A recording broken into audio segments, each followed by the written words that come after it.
I must say the men here keep going over time, so I'm going to keep up the good reputation of the women and stick to 20 minutes. But it's surprising. Wapu talked about Kumo Petroleum Academy, and the slide that I have there shows the O&M technicians. And I always say to people, if there's, anything else that we export apart from the LNG gas is we create some of the best Papua New Guineans in operations and maintenance. So good morning. It really is a pleasure once again to address you here in this chamber platform. And like our earlier presenters, I acknowledge everyone that's here in this workshop. I feel like what I'm going to say has all been said.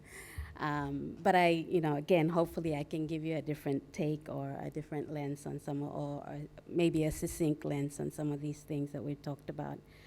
But again, just really acknowledging the work that community affairs departments do and our mainstream media that is here today. Thank you for the important role that you play also in disseminating the information that we're sharing today.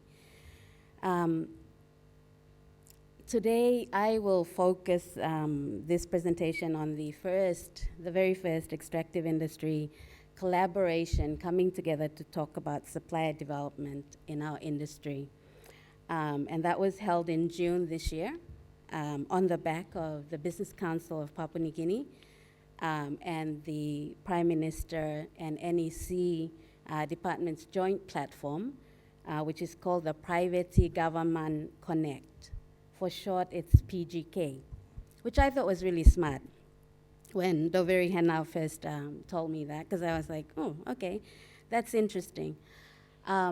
So maybe for those of you who are not familiar, the PGK is the PNG version of ABAC, and I've probably confused some of you even more. So we can talk about ABAC later. But basically the platform, the PGK platform, allows the private sector to engage with the government on various topics of economic interest to both parties.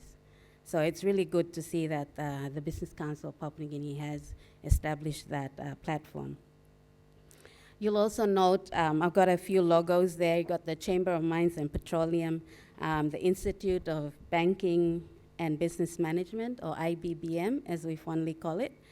And we put those logos up just to acknowledge that although ExxonMobil generated the initial idea of this workshop and led the facilitation, it was done in very close coordination with input of resources, thought, and network from the other players as well. And I know a few of you that were here also presented and participated in that workshop. So what I'll do today is just really share the sort of a bit of the process that we took in that workshop and the key recommendations and outcomes from it.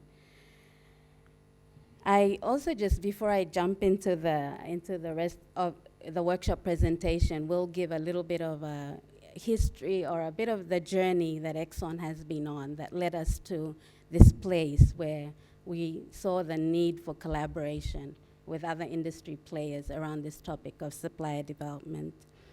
But at the break, following Ulatu's comments, and Zilla and I went to the ladies and we were having a chat there, and she said to me, all this talk about exit strategies, the National Content Program and strategy is a very key element to that exit strategy. And we should be getting it right, and that would help us not only with the exit strategy, but with the sustainment of the investments that we're making. So really, this conversation that we're having around exit strategies, national content really is a critical part of that conversation. I also want to just thank Fraser and the Department of Commerce and Industry. Just listening to what Fraser covered there, I was saying today, they've probably come a long way from the time when we had the first engagement with them. They also participated in the June workshop.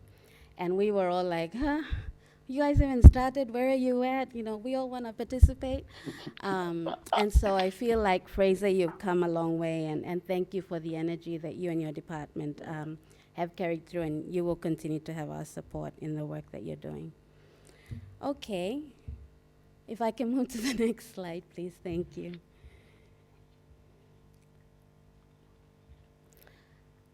Okay, so the last time ExxonMobil PNG we presented at the Chamber Conference was in November 2020. And that was when we shared a culmination of what the PNG LNG project has achieved in the national content space against the strategic framework and the program we have set up. So those of you who attended, you would have remembered we talked about the first Hiri trade and likened sort of our national content program to that. And as you can see in the IPICA national content model for oil and gas industry, and I'm sure the mining one is very different from this, as David, you shared last time. We had reached a point, 6 years of operation, and we recognized that things had changed. The socioeconomic environment that we were now operating had drastically changed from when the project had started.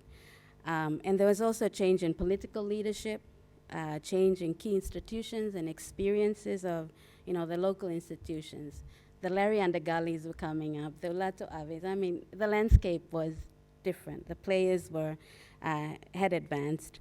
And so we took on the wind of change at that time, and that's what we kind of, point you that we were here and where we hope to go. And I guess any good organization does that, stops and takes stock of where they're at and where they're going.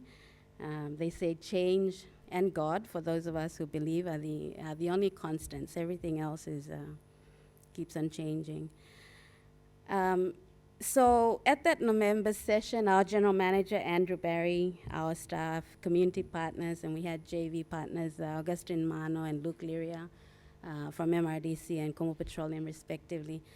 We spoke about the ripple effect of the national content on national content strategy on various components of national content.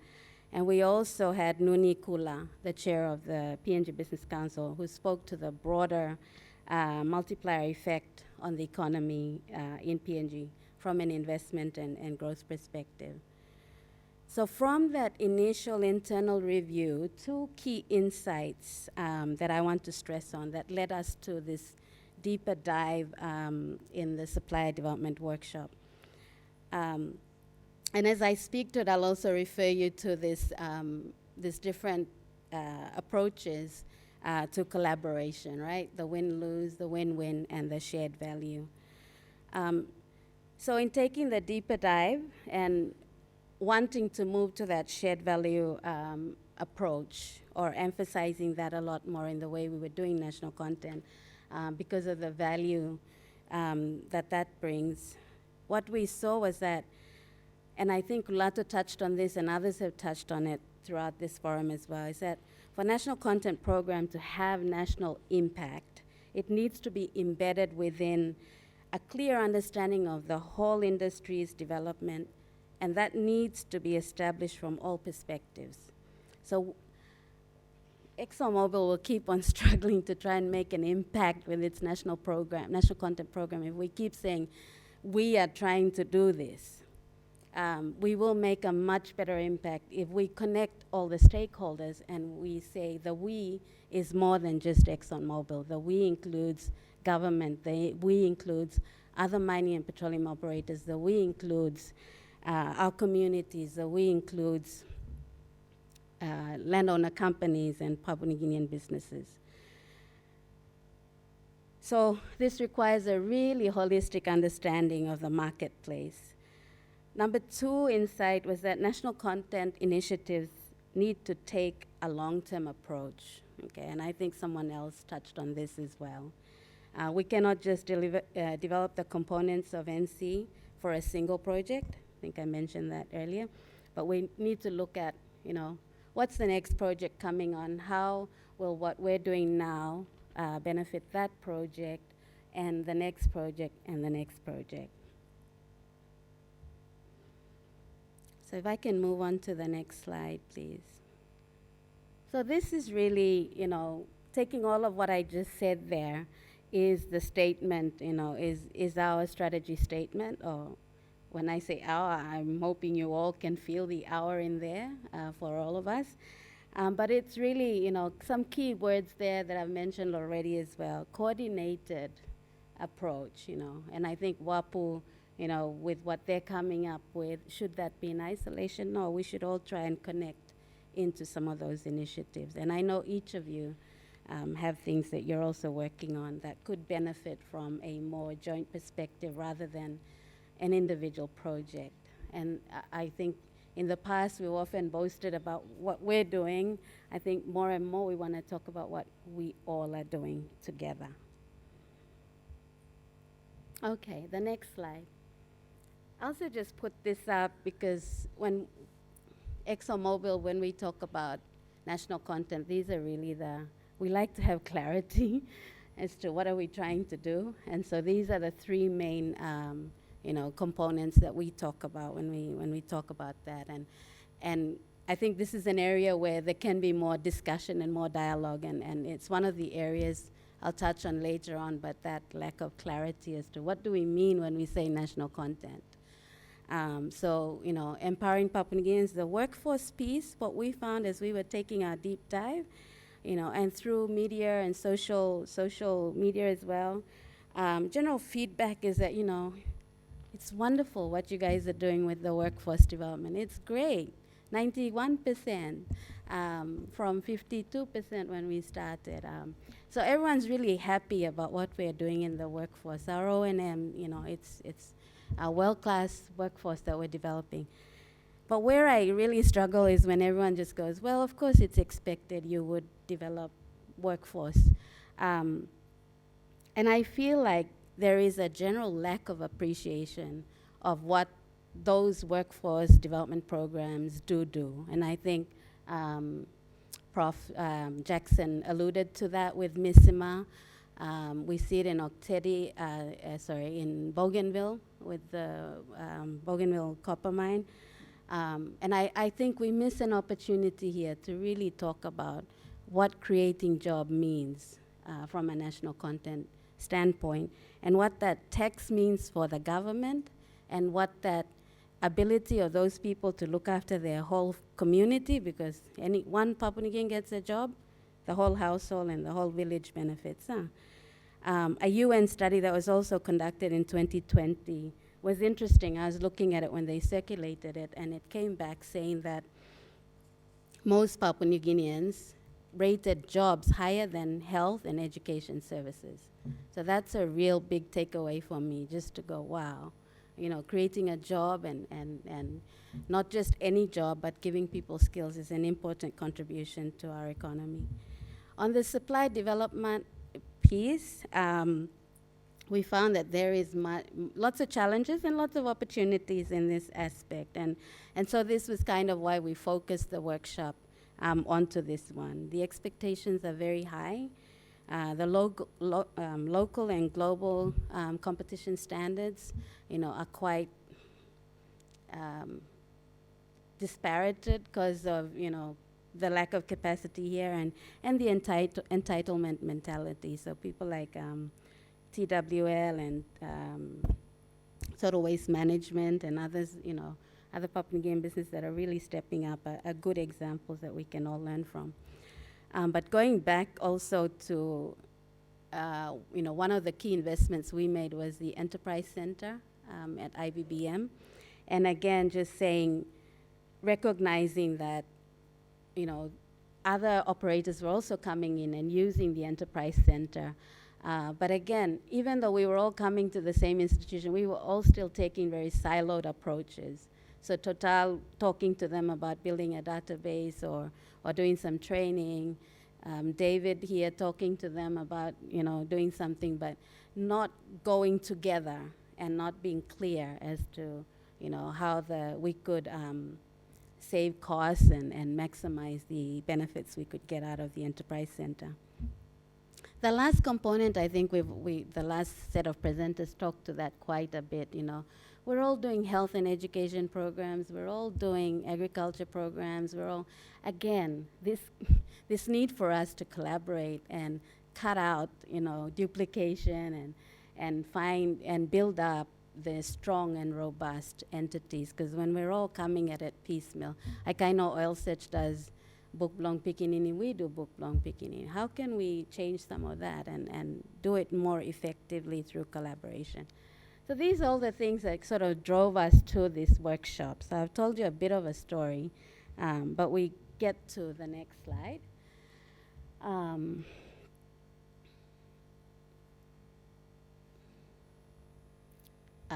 Yeah, so again, on the back of PGK, the second PGK, that's why it's called PGK2. They did PGK1 in February this year. We added on the PNG Extractive Industry Development Workshop. And this brought together about 60 people that attended the sessions, and we had presentations from mining and petroleum operators, reps involved in supply chains, landowner companies. Larry presented TWL, quite a few. David was there. Just looking around the room to see who else was there. And we also had foreign suppliers and government representatives. On the other end, that just gives you an overview on what the PGK2, and again, I was really impressed that Business Council PNG, sort of is doing things in consideration of what the chamber is also doing. So when they ran the Day 2 National Content Conference, the first day was very internal. It was discussions between the chamber and government. But Day 2, when they ran the conference, they didn't just focus on they expanded the focus on the extractive industry. And so they had presenters from fisheries industry, the agriculture industry, the manufacturing industry, the tourism industry, all talking about what is national content in those industries. And I'm thankful to them because it kind of helps take the limelight off us a little bit, of our industry a little bit, and talks about national content expectations across the different sectors. And when we did the Day 3, it's also giving them a model and a template that they can also now use with the other industries to talk about taking a deeper dive in each of those industries. So we continue to collaborate with the Business Council of PNG through the Chamber and IBBM to enable them to do that in the other sectors, which have only just started doing the more general discussion on what national content is. The graph over there was a bit of a survey that we did before the workshop to get a feel of, where all the participants felt we were in terms of, what we thought of national content, how we defined it, and the vision. So just pop this one up, but like all the other questions that we asked, most of us that responded to the survey said that we did not feel that we had a shared vision for national content across the board. It was interesting though, if we move to the next slide, that as we got into the workshop, we actually did found, and as I saw today, there are actually quite a lot of common ground that we can work from. So this was the accumulation of all of that, and these were the 4 or 5 main objectives that we took into the workshop, really aiming to get those platforms in place that could enhance collaboration across the industry on this topic. Get to a bit of understanding on what is required to be competitive, so the minimum standards. Thank you, David. I have to do it for the girls. And then sharing of lessons and so forth, down to the last one, really, what could individuals take away? So next slide, please. So I'm hoping that these findings will also give us, these outcomes will give us something to work from, rather than just the talk and then go away. And we continue to work these, but we also did a bit of a breakout group discussion. So after all the presentations, there were a lot of valuable presentations, but we felt that to pull the best we could out of the participants that were there, we did a bit of a breakout group.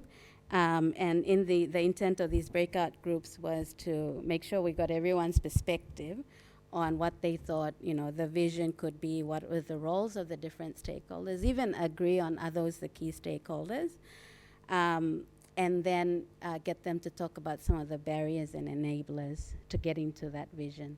So this is, I hope everyone will get this pack, and so you could probably read through some of these, but this is sort of what came out of that group discussion as to what the participants saw as the roles of the different stakeholders, or who the different stakeholders are, and what they thought would be the vision from their perspective. So we, Suzanne Borat, who's my colleague here, sort of facilitated an interesting breakout group discussion and we did all this on Zoom. So that was all, using the technology, but got groups to go out and gave everybody the chance to look at the issue from a different perspective. So I got to go in and talk about what's the government's perspective, and then got to go and talk about what's the landowner perspective, and so forth. So everyone got a chance to do that. And this is kind of what fell out of that. The next slide, please. Here, sort of just from those, individual responses, just tried to summarize what the group, from the presentations and from the breakout groups, sort of came together, accumulated into the vision for national content. So it's really the start, and maybe we can tie this information, Fraser, into what you're doing, and you can use this to build on to the consultative process that you started. But that group sort of used the word sustain. The vision that they see through national content is sustained improved livelihood, increased business opportunities, shareholder and stakeholder return and participation are enhanced. And then words like the legacies that we want to leave around, benefits reach the mums and dads, so everyone's heard a lot of that. Mouche said that. And then begin with the end in mind. I think that's also come out quite a bit in these discussions. Again, a list of barriers and enablers that prevent us from getting to that vision. But also things that if we started working on them could enable us to achieve that vision. So again, this is all very preliminary, all very sort of the first conversation, outcomes of that first conversation. But some of the things that you can see, I think we've been talking about them, so I'm not gonna dwell on them too much, considering my time. So the last slide, is it the last slide? Really wanted to get to some of the key recommendations that came out of this workshop. And everybody, I was re-listening to the tapes again, and everybody kept saying, more collaboration, more collaboration, more collaboration. But what do we mean? Like, what is that? And so we broke this down into 4 key areas. Policy, so there's some work around policy collaboration. Government of PNG keeps talking about all of government engagement, consultation, etc. From this workshop, we were really saying we want to all be part of that, consultation. We want to be part of the review of the policies. And so, Fraser, the call out to you is all of nation consultation rather than just all of government. And then we want a seat at the NC steering committee that you mentioned just now as well. And we also wanted clarity on NC policy implications on other existing policies that promote NC outcomes, and I think Ulatu touched on that when she raised her comment earlier. And then around supply development, really getting to those minimum standards, identifying where the gaps are, why are PNG companies not where they need to be, what can we all do collectively, and really looking at the capacity building opportunities that are there, and how can we build those together as an industry. And then, I think I mentioned this earlier, but we've got Enterprise Center, we've got SMAC, other, people like Larry maybe should be running mentor sessions, but we need to look at how do we, get the learnings and get them more broadly out there and replicate them. And then broader economic development, really, again, this is one of my pet peeves. We're all doing this stuff. Let's get together, let's put our money together, and let's go address this agriculture development that's giving us all headache, and stop workshopping it, but let's just go do it. Put all the money together, get the best people together and figure it out. But we can, like other industries that we can help that are more sustainable and renewable to us as part of those exit strategies that we're all talking about. And yeah, the last one is really just emphasizing what's up there at the top, more and more collaboration, and we do have mechanisms to do that. Let's use them, like the chamber, like the business council. Yeah. That's all.